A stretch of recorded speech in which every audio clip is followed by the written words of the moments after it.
Hey, welcome to Vintage Guitar Legacies. Today we are featuring a historic 1942 Gibson Banner LG-2.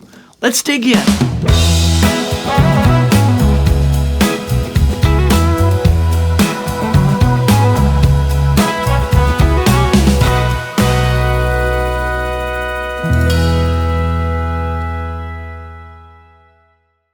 So this is one of my absolutely most treasured guitars, not so much for her vintage sonic resonance, age, and build, but for her story during a very difficult time in our history. The year was 1942, right smack in the middle of World War II. Men and women everywhere in the country went off to war in two critical fronts, the European theater and the Pacific. The workforce at home shifted from men to heroic women, all hail Rosie the Riveter, to build the tanks, airplanes, and bombs in order to fill the gap left by the men who bravely went off to war. The Gibson Guitar Factory in Kalamazoo, Michigan was not immune to this. Thus, women, many who were in the furniture building business at the time, found new opportunities to work for Gibson and build guitars with whatever parts were available to them during the war effort. This very guitar was built by a now celebrated team of female luthiers, the Kalamazoo Gals, one of whom is still with us even today. The mahogany top speaks to the fact that due to the war, spruce was substituted by mahogany. In fact, this guitar features a one-piece mahogany back and top, suggesting that Gibson was using the same pieces of wood cut for the back as for the top. This is very unusual. But given the scarcity of material at the time, the factory was economizing in order to keep production moving. This guitar speaks of the heritage and dedicated hands and hearts of those who brought her to life. Dare I even say, midwifery. Today we have my dear friend and musician Alex Chacon discussing and demoing this one-of-a-kind vintage treasure. Let's check it out.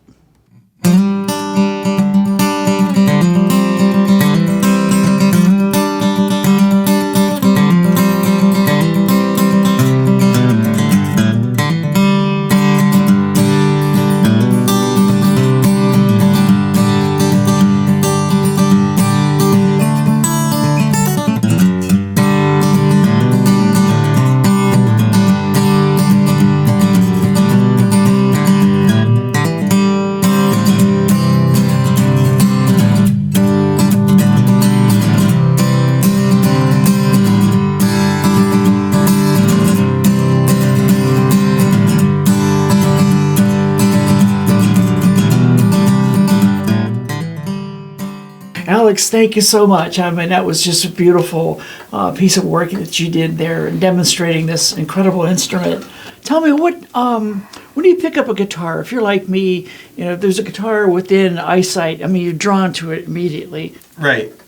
First off, just thank you. I wanted to say thank you for having me on this. Yeah, this is absolutely great. awesome, and I love what you're doing. I definitely am drawn to guitars and rooms.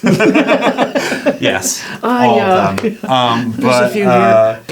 I would say that when I got to fiddle around on this guitar, it was speaking to me in a sweet way. Very warm feeling and just feels comfortable right here in my lap, and it's speaking a story that it's been around for a long time. Did you say 1942? 1942. So this girl is almost 80 years old. It's unbelievable. That's absolutely incredible. Incredible that it's still in just such good shape. I mean, I have some of my guitars that are just beat, so beat, and it's only been 15 years. Yeah, this one is still, I hope some of mine look like this in 80 years. That's pretty awesome. And I hate to throw gender terms. I refer to this as this girl, but when we remember that this was made by an all-female luthier team at Gibson, it said, well, okay, then maybe it's appropriate. Yeah, no, it definitely is appropriate, and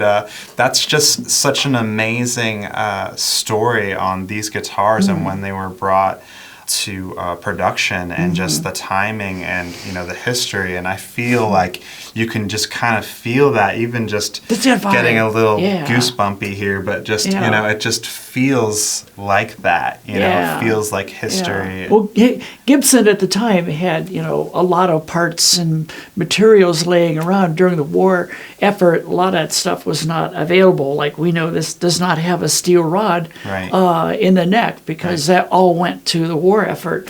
The women, the luthiers, were able to cobble together, you know, stock that they had. Right.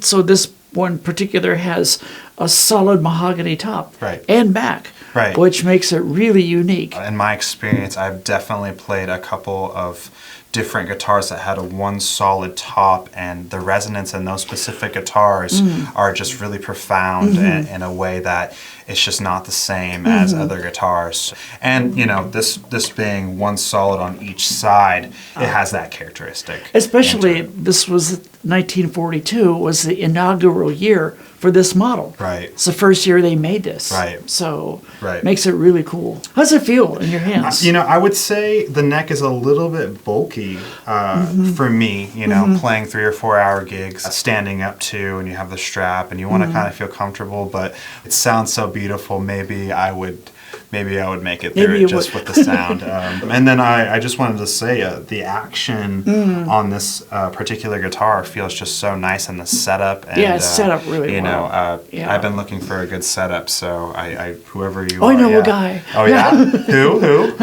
His name is Brent. Oh, yeah? At Boogie Music right Okay. here in Phoenix. I'm not affiliated with them, but they do great work. They do a lot of my work for me. And I've heard good things about that shop. I have had a hard time trusting people with my guitars. Oh, I have no idea. So if you trust them with this, then I trust them. I and- must go take a look.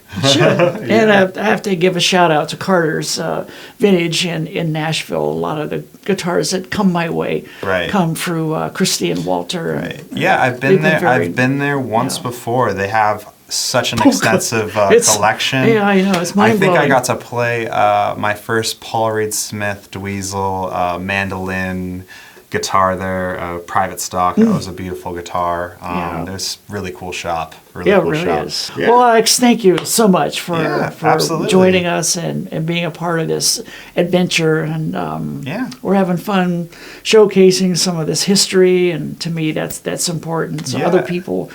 others can appreciate the beauty and the heritage that these instruments have. Yeah, absolutely. It's a privilege to get to be a part of it, and you know, I really love hearing the stories about these particular instruments. And but yeah, thank you so much for having me on here. Thank you so much.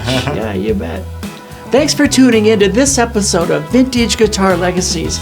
If you enjoyed this episode, don't forget to subscribe, follow, and like all of our social media pages. We'll see you next time.